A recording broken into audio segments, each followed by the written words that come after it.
Let's discuss this further with Rami Khouri, a distinguished public policy fellow at the American University of Beirut. He joins us from Boston, Massachusetts. Professor, thank you so much for your time. It's good seeing you. In a recent op-ed, you urge your readers to ignore the propaganda and focus on 10 forces shaping the Iran-Israel conflict. Can you, in the interest of time, can you highlight which one force is taking the lead right now and why the mainstream narrative might be missing it? I would say the main force, the main dynamic underway is the tendency of Israel and the United States, with the United Kingdom close behind, to carry out the traditional Western colonial imperial strategy of using massive military force, telling lies, deception, threatening people, being dramatic, and trying to reaffirm their supremacy in the region. This is the colonial imperial tradition of the last 400 years or so. And we have now a new driver of this, which is Israel and the United States. It used to be the French and the British.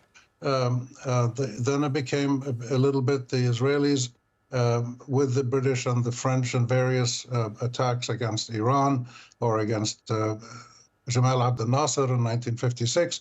And now it's the United States and Israel driving this process. And the second one, I would say, is that most of what you hear from Israel and from the United States should not be taken literally. This is aspirational, it's propagandistic, it's dramatic, it's designed to sway people with emotions rather than facts. And the lie at the center of all this is that they're trying to prevent a nuclear weapon in Iran, which is exactly Iran's policy. When Trump and Netanyahu said, we will prevent Iran from developing a nuclear weapon, well, that's exactly Iran's policy. It has been for decades.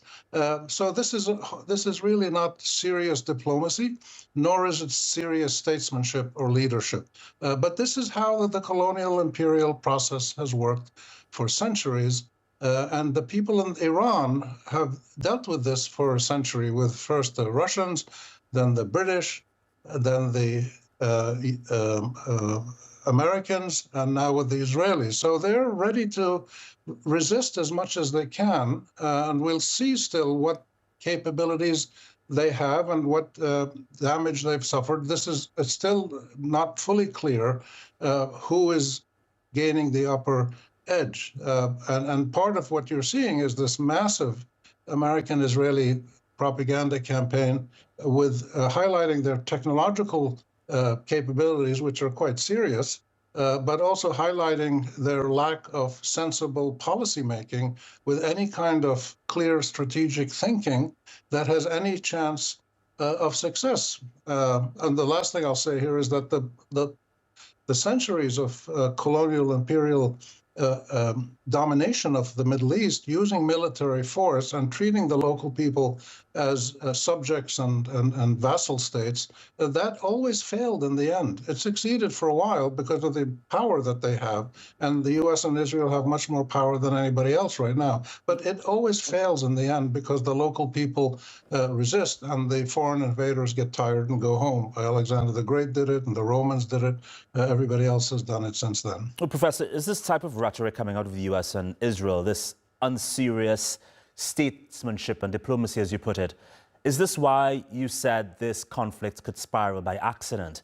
I mean, from where you stand now, how close are we to that tipping point? And what would it take for back-channel diplomacy or regional players to steer this away from full-scale war? We don't know. This is the whole point, that all of these are unknown. Even Trump doesn't know. And he's the one man who makes these decisions. He's making them essentially on his own with no serious experience or technical knowledge in this arena. His whole national security system, consultation with Congress, the Defense Department capabilities and analysis, all that is sidelined now.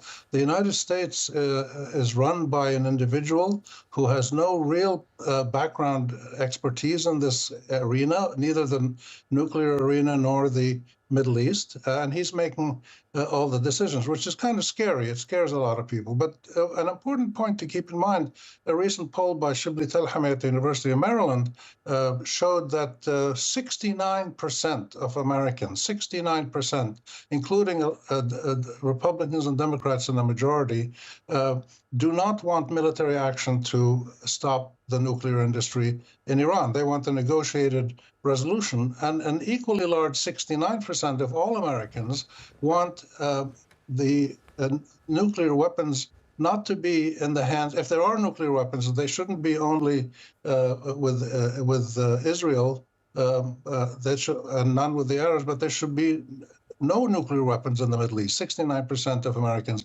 want that position, and only 10% say Israel should have nuclear weapons, but nobody else. So what we're seeing is a leadership totally detached from the sentiments and values of its own people, and this is quite frightening as well. We'd have to leave it there for now. Professor Rami Khouri, thank you so much for your time. Thanks very much.